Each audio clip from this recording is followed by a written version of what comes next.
deal with the kids first because that's what's most important. Yeah. It's what's in the best interest of that child's or children. So first we deal with the kids and time sharing with the children and try to get them to agree on that aspect. And we try to worry about the money later because the numbers are going to be the numbers and the money's going to fall into place. And Florida is really an equal distribution state. So absent certain circumstances, Florida really just divides it 50-50. So those numbers are going to be split in half and divided between them two. So we really want to deal with the children first. Yeah. So we'll get into some of the specifics of what that looks like a little bit later in the show. But you were spot on when you say put the kids first, because I think there's energy there, right? Like when both of the parents are hostile or have a lot of animosity among the two of them, there's energy there that the kids feel. And so the quicker I would imagine you can get out of that process with kids involved, the better it is for everybody. And that's why a lot of times we'll try and in Florida they changed the word custody to time sharing a few years back. So there's no such word as custody. I'm going to be so green in this whole process. I'm going to ask you the dumbest questions. That's fine. That you probably but get I think your all listeners the would time. appreciate There's never that. a dumb question. Yeah. So the time sharing is what it's referred to. So Florida uses what's called a parenting plan. So in this parenting plan, parents will decide which days their kids go back and forth to their, between the houses, what schools they'll attend, how extracurricular activities. And everybody has to agree on this, right? And go through a class or something first. In Florida, at least Hillsborough County and Pasco and Pinellas, they require you to take a 4-hour in-person parenting class. You don't have to do it with your spouse, but in order to get divorced in the state of Florida, you have to have that parenting course completed. What are they going over in the course? Well, I went to it. I'm sure if you had kids, you'd go to it. I wound up kind of helping teach it, but and I got some clients out of it too. I had a line out the door asking me questions. Now it just tells you how to deal with conflict and how to deal with not dealing with the conflict and not creating conflict and working together and trying to teach you how to co-parent. That's the key word, co-parent. If you co-parent, it might be if they took the class before they got married, it could actually help them. Well, there's a couple of movies. I think the movie, what was it, Parenthood, where they say anybody can get you need a license to drive a car. You need a license to do this and that, but you don't need a license to become a parent. Any old person can become a parent. Yes. So it's not the kid's fault when there's a divorce, and the kids are always going to have that feeling of being overwhelmed that they have something to do with it. So you want to make their lives the least affected. There's going to be a transition. Mommy and Daddy both love you. We're not going to live together. You're going to have two homes, and you're going to get 2 bedrooms, and you're going to get to decorate them 2 different ways. Because I have parents, and so I think if there's ever a time that's more trying on your marriage is when you have teenagers, which that's me and my husband right now. Well, with my divorce, we only had 1 child left in the house, and we started with the Monday, Tuesday, with one parent, Wednesday, Thursday, with the other parent, and every other weekend, Friday, Saturday, Sunday. And that's the most typical 50-50 type arrangement now. But after a little while, my son's like, I don't want to pack a bag and go back and forth. We'll be back in just a minute. Stick around.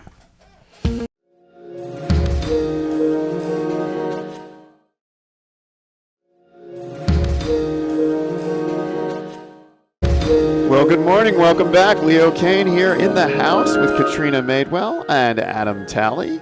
And Joined by our guest.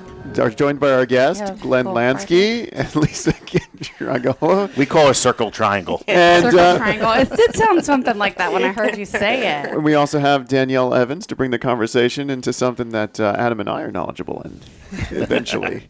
But, we're getting back into something that I hope to never... I'm learning a lot of stuff, which I want to put this in that useless information column. Aren't you just curious, though, at least a little bit? Like, I don't know, somebody asked you a question. I don't know, go call Glen. But here's what I heard him say. I just want this whole hour to me will be in the useful information category to me, which will also fit into the trivia category. Well, see, here's the thing, Leo. You do this, but like me, we are in this firsthand. So a lot of times, me as the person that helps sell the home, we're talking to them long before they talk to you sometimes, where they're like, hey, we're going to go see an attorney. We're going to put the house on the market. What are we looking at in terms of value? Want to try to figure out what we can buy and where we can move. So we're having all of those questions before they actually see you. That's correct. So I guess one of the key questions is, what does somebody do before they actually even inquire about getting a divorce? Where should they start? Well, I think you start in a sense that you get yourself mentally prepared that this is the route you're going to take. but there are things that you want to be careful of. I mean, if it's a very contentious divorce, a lot of people go and they get half the money out of the joint account. They get assets in order. We don't advise clients. I mean, if it's a joint account, you can take all the money out, but we don't advise clients to take more than half if they need it. A lot of women or men, depending on who the breadwinner is in the family, is worried that once they file, they're going to get cut off, and it happens a lot. So you got to make sure you have some family help. If you're sitting at home and you're not making any money, whether you're the husband or the mom, they're stay-at-home dads just as much as they're stay-at-home moms, and you're going to file for divorce, and he gets angry or she gets angry and cuts you off. You better make sure you got some money to feed your children and eat, and then it gets really ugly sometimes where husbands or wives have the electricity turned off on their kids, and judges hate that. I was going to say, I can't imagine that fares very well with the judges. I think it's really taken on a case-by-case basis, and it really just depends on what you have. And if you're worried about it, just come and talk to us. Come and talk to an attorney. Call us. Our consults are free, so anyone can come in and talk to us and figure out if they need to do anything to protect themselves. Well, I have a question. How many, because again, my only experience with this would be through movies and television. Sure. How many of these are... We're all married. Yeah. How many of these would be happily married, too? How many of these would be contentious versus amicable versus one of the partners is just completely confused? Okay, so a lot of situations, we have them in categories. We have what's called an uncontested divorce, which a lot of people, it costs a lot less to have an uncontested divorce than a contested divorce. Which means we agree, we're signing. Exactly, and people don't understand that an uncontested divorce is not going back and forth 50 times. It's, we have this agreement, can you please write this up for us? Make sure all the I's are dotted and the T's are crossed, prepare all the documents. You still got to do some financial disclosure to make sure it's fair, and from that point forward, they sign everything. That's an uncontested divorce. That's probably less than 10% of the cases that we see. No, I was hoping you started with the biggest scenario first. So most cases will start out contested, and about 90% of those cases will settle at mediation. In the state of Florida, you have to go to mediation before you can ever go to court. You can't have a contested hearing in court unless it's an emergency like child abuse or something major, like someone took off with a kid to Alaska. We get that a lot. We're in the process of trying to get pickup orders in other states where moms or dads just took off with the kids and aren't returning them. So that going to Canada, Mexico, or Alaska is a real thing? Much more difficult. There was just one on the news where a Tampa woman's husband got the child for visitation and took off to Jordan. And Jordan wasn't part of the Hague Convention, so they couldn't get the child back, but for like private like teams and private investigators, the guy probably finally came back and was charged criminally with 4 counts of, I think it was custodial interference, but he's looking at 15 years in prison, something like that. So that's a situation where much more difficult. But say someone takes off to Tennessee.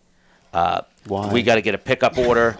I just use that as an example because it's They just did. Why? A lot of times Leo, they people just will did. say they have like family up there, and if it's not working out, they'll just take the kid and go up to their grandma's house or mom's house. Well, that does work faster if you go to Tennessee with all the whiskey distilleries. Right. If you're just going to drink on the couch, you might as well just be close to the tap. But once you file for a divorce, a dissolution of marriage, there's a standing order that comes out. So if there's children, you can't leave the state. You can't even leave the county permanently or temporarily as part of the standing order. You can't like liquidate your 401k. You can't buy cars. You can't sell houses. What happens if things get heated and one parent feels like they should leave, right, for the sake of themselves and or the children? Like if it's just Florida doesn't reward self-help.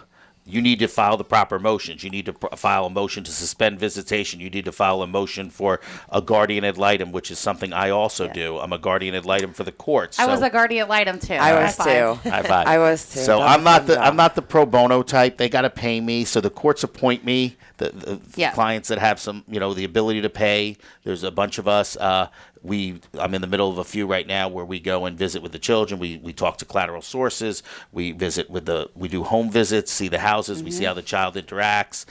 We get both sides opinions, and then I render a report which basically makes recommendations on where the child should live and during what periods of time. The judge can follow that or won't follow it. They see the guardian ad litems like you're the eyes and the ears for the judge. They do. They're They not weight in the it field. pretty heavily whenever the guardian ad because litem we makes can a also recommendation. we're the voice for the child. Yeah. The child That's can right. speak through us. So if the child tells me of things, I can tell the court because hearsay is usually waived in these type of reports. Right. So it's a way where the child doesn't have to come on and choose between the parents. I can be that child's voice. It's a very it's a very significant responsibility, and it weighs on me. We do lose sleep in this job. It can be hard too, because there's little kids. Sometimes they're real small, right on the other side, and they really can't speak up. Yeah, I've had 2-year-olds that I've had to evaluate, and they can't really help you by telling you things. You just got to look at their physical conditions. You got to look how they interact. I mean, 2-year-olds can still, if they've been abused or something, can still show signs that moving away from daddy or moving away from mommy. But I don't want to get into too much of that. Right. But we see that in a lot more cases now, the guardian ad litem's being appointed instead of home studies and other things, because they're usually attorneys that are trained in family law, so we know what to look for. Especially with older children, because often a parent will come in and will be like, my child told me this, or they said that daddy hit him or mommy hit him or whatever. There's no way we can get that into court absent a guardian ad litem coming in, evaluating the child. And if the child tells them that, and the guardian ad litem has to consider a bunch of things in that, was this child coached to tell me she needs to go up a little, right? And you can only interview the kids so many times, right? And then they have to make a good faith evaluation on whether or not they believe that this violence or abuse has occurred, and then they'll be able to report it to the court. And that's how they get around that hearsay that they wouldn't otherwise be able to get into court. But almost as a routine, judges do not want to hear from children. They do not want children testifying in court. They do not, as a rule, 95% of them will err on the side of not having a child testify in court. Do you know what the reason for that is? It's not good for the kid. It's not good for the kids. Yeah, it makes sense. It's really, it could be to bring a child into the courtroom, and it's something that could be scary. They don't know what they're there for. The children, especially as they get older, aren't idiots. They know that something's going on with mommy and daddy, but we really need to keep them as oblivious as possible to mommy and daddy's arguments and issues going on between them. Yeah. So to bring them into court and have a judge sit there and question them, or an attorney question them, it's very intimidating for them, and it could be detrimental to them. Right. So they don't like doing it. I know you said that there's no cost for a consultation for someone to For come us, in and no. talk to you guys. That's not everybody. Right, not everybody. But roughly, what is that?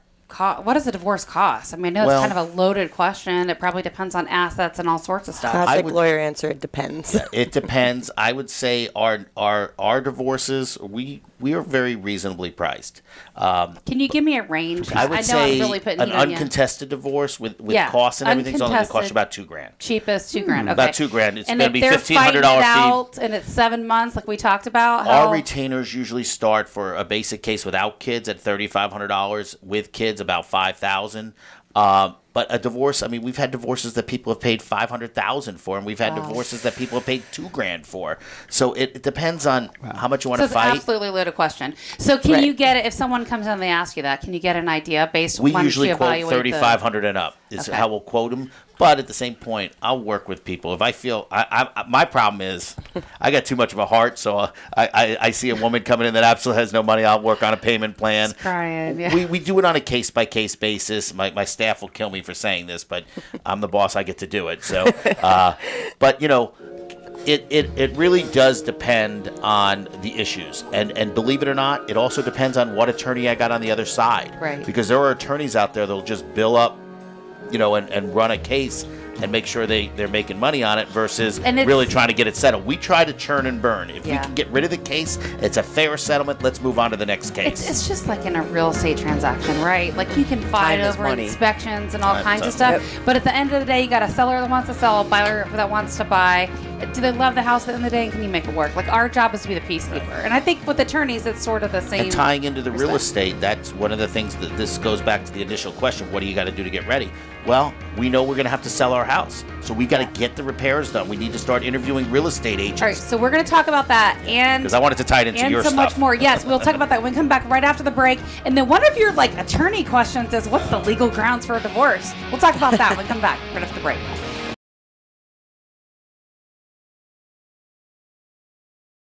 To Tampa Home Talk. This is Adam Talley with Talley Insurance, joining Katrina Madewell and Leo Kane with Barrel Project Engineering and Inspections. That's me. What are you trying to do? Kiss me, Katrina? Don't know. I said this was PG-13 in here. We want to keep him happily married. I'm trying to share with you. What? I'm not sharing with you anymore. Your wife's listening. I was surprised. Caught off guard. Okay, Adam, you're doing And we have Why don't you two share instead?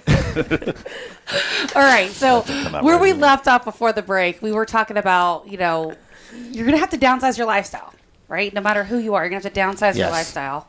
And I know you had a thought on that right before the break. Well, the thing is, if you're living as a 2-income family, you're now going to be supporting 2 residences on a 2-income family. So obviously, as a realtor, 2 mortgages and Or more than insurance one. are more than one. You need insurance on both houses. You need, everything. Electric You're going to be and- doing everything: electric, water, food. You're buying for 2 different households. So And the that- stay-at-home has to go get an income. Right. Has and to. whether they get an income or not, they're They're going to gonna get be an imputed. imputed income to them. Lisa, why don't you tell them what an imputed income is? So you can be imputed income, and most of the time, if you're someone that's been supported by their husband, you'll be imputed at least minimum wage, because the court sees it as, okay, if you're a young, able-bodied, healthy person, you're capable of working and earning at least a minimum wage. So that's what the courts think you should go be getting, at least that amount of money. At right? least that amount of money, and you really should, because you're going to be imputed that amount anyway. So you might as well have that money in your pocket.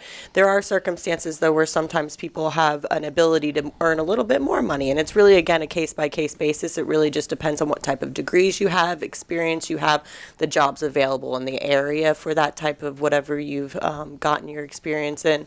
So it just So how does it work when the courts I know it's all on a table, right, or a formula? Well, child support's on a formula. Okay. There's no formula for alimony. Alimony is based on need and ability Okay. and the lifestyle that you had during the marriage.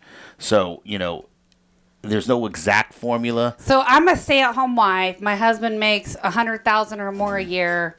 I've cooked dinner, cleaned the house, taken care of the kids. I don't work. I've never worked in 20 years. Well, if you've never worked in 20 years and you have a high school diploma, you're going to get imputed minimum wage. But let's say you had a college degree and you have a master's and you haven't worked in 5 years, 10 years, but you need to get like recertification to go back into the workforce. Then there's different kinds of alimony. There's like rehabilitative alimony where you come up with a plan.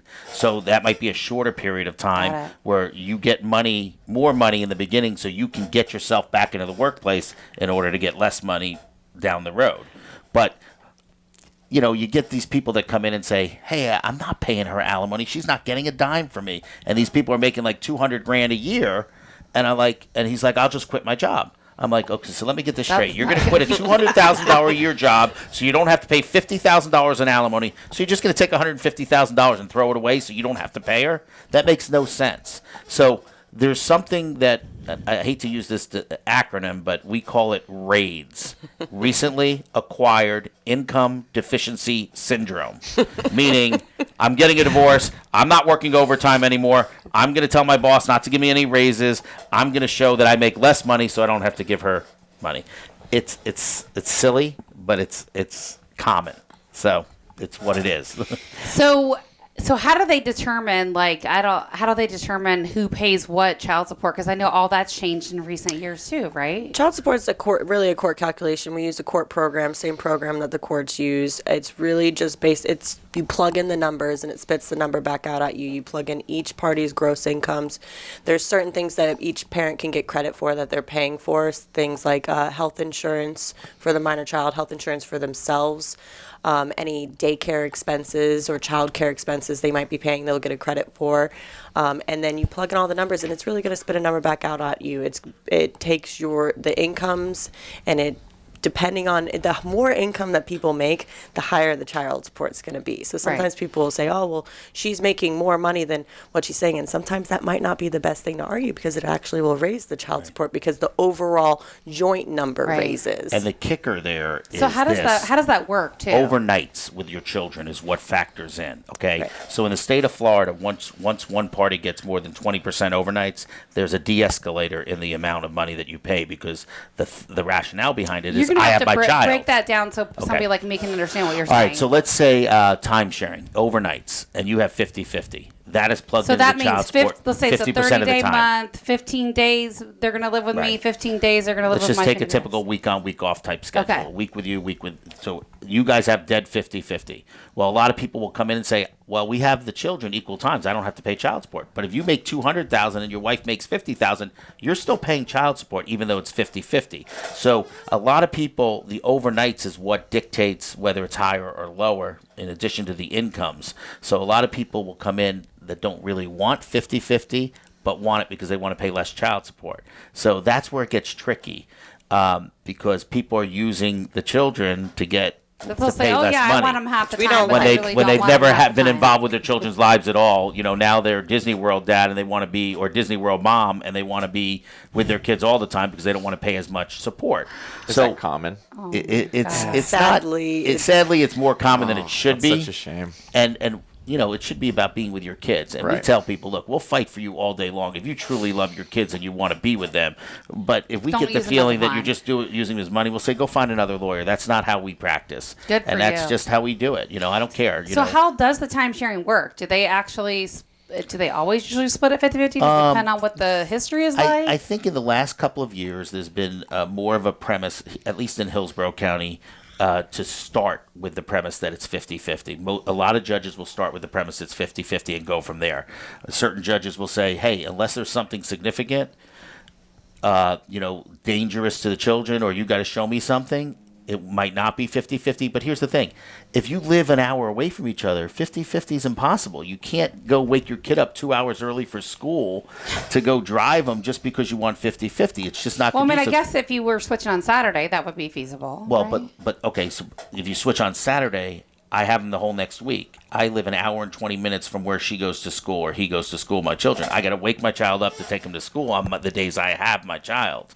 So if you don't live so close got to it. each other, Got it, got it, 50-50 got it. is very hard. So 50-50, in our opinion, works very good when you live close to each other and you can get along fairly decently. Is there any like law or rule that says you have to live within a certain radius Okay. of the other person, or what's the deal there? We're learning so much. There's a 50-mile so-called rule that you can't move without court permission. You can't move more than 50 miles from where your divorce was. So if I lived here and you lived here 3 miles from each other, technically You're really the mom tethered can to move that 47 miles and the dad you can gotta move ask 47 permission. miles, and now you're 94 miles away from each other because they didn't but need it's court wherever approval. it started. Is that what you're Right. saying? Okay. But if you want to go out of state or relocate, like you get a great job and there's custody, you can't just leave the state of Florida. You got to go back to court Get permission. and file a relocation supplemental petition saying why you want to leave. And, it's very hard to leave if you have a 50-50 because obviously dad or mom, whoever's not leaving, is going to lose time with the child if you're trying to take the child with you.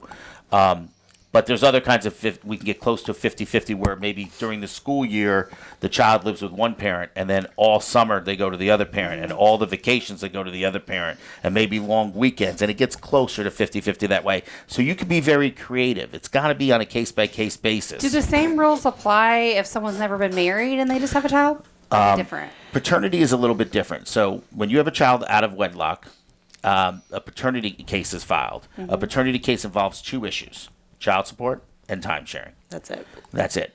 If you own a house together Civil. and this will come up. That's and when I'll I come ask the in. appraiser. You own a house together. This court can't deal with that. No.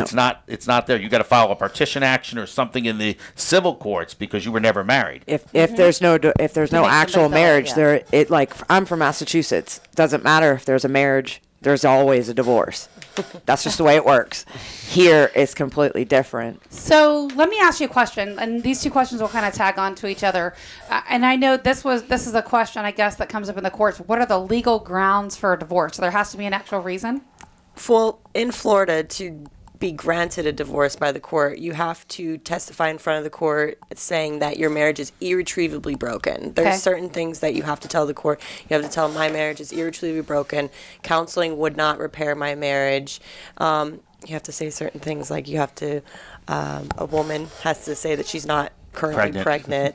So they say, I don't want to know anything about this. So that's how. So they literally go up, they stand up in court, and We'll ask them Can a you series have of the questions. judge do it? Though, The judge sometimes will do Sometimes it. they'll do it. because it's all done in writing in the office, and sometimes people don't actually show up in court Well, if it's amicable. That is right? correct. You don't have to show up in court. What'll happen early on is the judge will take what's called jurisdictional testimony early on in the case. So then if later you come to an agreement, you don't have to go to court. You just submit it. Yeah. So I think that's what you're referring Yeah, to. that is. But if you don't do that, sometimes you have to go in and I'll tell you a funny story. So I had an 82-year-old client that Was getting divorced? Getting divorced. It was after 47 years. I won't tell you what that was So about because that's crazy. too funny. But in court, the judge asks her if she's pregnant, and she just dropped her jaw and said, "What?" And then think I was they like, have to "Well, he ask has to ask this, or are you currently expecting?" And she's like, "No," I'm but she was expecting appalled. a She was dog. like 82 years Oh old, my God. barely could get up there, using her walker. She's obviously not pregnant, but the judge had to ask the question for the record. So that was kind of, Oh, funny. my It's really gosh. funny. I have a Things question. you see in court. I have a question about the alimony. Like a Yeah. lot of women, and they come to me and they're like, I want to keep the house. They've never had a job a day in their life. And then they think they're going to get this emergency alimony that never shows up until the case is over, which could be 5, 6, 8 years down the line. By then, the house is now in bankruptcy, foreclosure. They've put their mortgage on the credit cards, and they've just snowballed their entire life. And is it true that emergency alimony is like slim and non-existent? Well, when you say emergency, I would think you're referring to temporary alimony. Temporary before alimony. the case is over. So if you get a temporary alimony order, it is an order, and the money could be taken out of his paycheck depending on whether there's an IWO. So I would say What's an temporary IWO? alimony. Withholding order. Yeah, Okay. income withholding order. I'm sorry, but the temporary alimony does happen, but it's going to take us probably from the time you file to the time we can get a temporary alimony award, you're probably looking at 3 to 4 months because you got to go to mediation first. And then the temporary alimony order, I'm not sure underwriters are going to accept as a permanent I don't think Yeah. so. money. Now, alimony has to be Any considered. income has to continue for at least 2 years. If Right. it continues for 2 years, you could probably push that income can be used. But temporary alimony isn't going to say 2 years. It's just going to say until the has court to be order guaranteed changes it, that it and is. that's what's going to happen. So You won't be able to use that to qualify for a house. No. That's what you're asking. but permanent alimony, if you get like $5,000 a month, people can use it for the house. So this is an interesting question, and it's on our outline. I never would have thought in a million years to ask this. And maybe you can tell me if it's a long answer. We got to save it for after the break. But can you actually get a divorce without your spouse's consent? Yes. Yes. The short answer is yes. And we have to explain when we come back, yes. right? Okay. And then I'm thinking about it, when we come back, what happens if you get married somewhere else? Like you elope to Doesn't Jamaica matter. or something? Where you get married doesn't matter. Residency matters. Residency matters. You can get married in the state. You can get divorced in the state of Florida as long as one party has lived here consistently and continuously for 6 We'll talk months. about that in a minute. We'll be right back. Okay. Well, good morning. Welcome back. Leo Kane here with Katrina Madewell, Adam Talley, Glen Lansky, Lisa Cetrangolo, and Danielle Evans. Yeah, I just rolled off all the names. Cetrangolo. Just call her Lisa C. That's Lisa okay. C. So yeah, I'm Cetrangolo. Gillo. Lisa C is fine. Lisa C. We're here with Lisa C. Now I have a question for you, Lisa C. Okay. Can you get a divorce without your spouse's consent? Yes, you 100% can get a divorce without your spouse's consent. In Florida, it doesn't require the consent of both Wait, parties. 1 second. Of course. Nikki, turn the radio off. When they're learning this information. Go, keep going. It doesn't require the consent of both parties. A lot of times we have clients come in and say, I don't want a divorce. My wife or husband wants a divorce, and I really don't want one. And I say, unfortunately, in these kinds of situations, you don't need to be in agreement to get a divorce. You only need one party needs to want a divorce in Florida. How can that be? Because you just said in the last segment that your marriage had to be irrevocably broken. Irretrievably Okay, broken. yeah. So only one spouse has to testify that the marriage is irretrievably broken. Okay, so So on what actually- grounds can you get a divorce if one wants, one doesn't? And you're telling me you only got one to get a I divorce. actually was in court this week, and I was taking some jurisdictional testimony. I asked my client, is your marriage irretrievably broken? She said no. And the other attorney had to ask the husband whether the marriage was irretrievably broken, and he said yes. And that's all it takes. I could actually see this panning out, like from my movie TV background. I can actually see this panning out numerous times where like one of the spouses wants it and the other one doesn't. So yeah, It happens more I than can you see- you I just gotta imagine. give me a story because I'm trying to wrap my brain around There this. could be. There's lots of situations where the cheating husband. the cheating husband, and cheating husband. Always wants- the cheating husband. The cheating husband or the cheating wife. There's plenty of cheating wives too. Let's just get Right. that straight. Nobody here, but there's the situation is. Let's say you have the cheating husband that says, "I'm sorry, it'll never happen again," or the cheating wife that says, "I'm sorry, it'll never happen again. Let's go to counseling. Let's work it out," because he knows. He knows that it's going to cost him a fortune probably in the divorce. it's a or she knows. I mean, there's plenty of cases we have where the wife is the breadwinner. I don't want to be any kind of or we got the domestic abuse situation. Well, a lot of domestic violence where a guy says, "I can get help. I can get help," makes sense. and that happens a lot. A lot of divorces are connected in with domestic violence injunctions. There's a lot of cases that come into our office where the wife has been abused or the husband in some cases has been abused, and they haven't gone to the cops before, and they don't think anybody's going to believe them now. But that's still factors that can be considered by the judge. Or the bank robbery double homicide.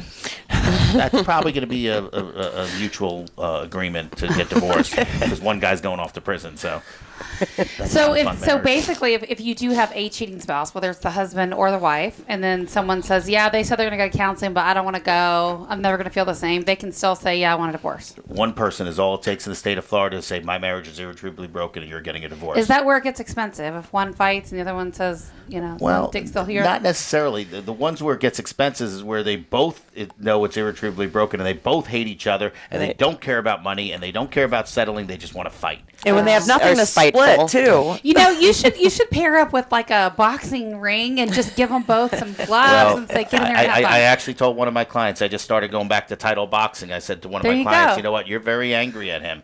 Go hit the bag. Go join this gym. Go hit the bag when you get angry. You put a picture of his face right there on the bag. You can do that, I'm sure. No, it would as work long out. as you don't hit his actual face. But then when they come back and they meet with you, they should be a lot calmer, right? Because they Hopefully. already went to the. Hopefully. I could just see that put in the bag. I'll show you a trivial. There's a lot of emotion in divorces. There's a lot of animosity, especially with the infidelity. We had one case come in where the woman found out that her husband had blown through not only their money but her inheritance, all this money by forging her name and took everything. What happens in that situation? He's going to owe it to her, but if he doesn't have it, what happens? She'll probably get the house, the equity in the house. And then she'll lose the house somewhere in foreclosure because she can't take care of it or maintain it. And we have so many divorces that come in where the house is in foreclosure. Mm-hmm. Yeah. And in some situations, it actually, like if our client's living in the house and it's been in foreclosure, we've had cases where a wife or a husband can live in a house for 5 years before they get the foreclosure done. You know how long Well, I will just tell you, we've seen a lot of wild things in the last several years, and that's probably one of those exceptions. I would say it's definitely not the new norm. Yeah. So these 5 years, it was just an odd, funky market timing, of all the wildness. But that's definitely not the norm. No. Usually after 30 days, you're going to see a less pendants in a normal situation. Well, judges are now forcing sales too. The judges aren't playing games. The husband will have an appraisal done. The wife will have an appraisal done. They still can't come to an agreement. The judge hires me.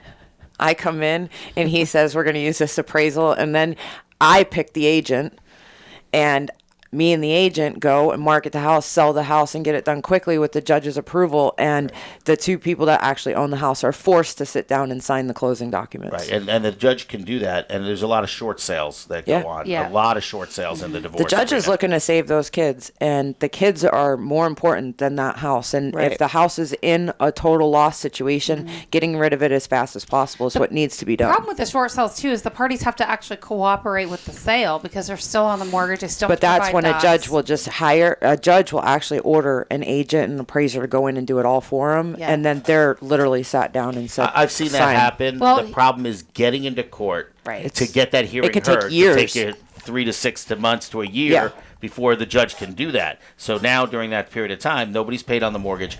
But in some situations, it does benefit where you get into a foreclosure defense, and I do a little bit of foreclosure defense, and there's documents you can file, and you can, you're probably a year and a half, before the sale actually takes place. Because even we go to sale dates, at the courthouse, and we get a 120-day sale date versus 30, 60, or 90.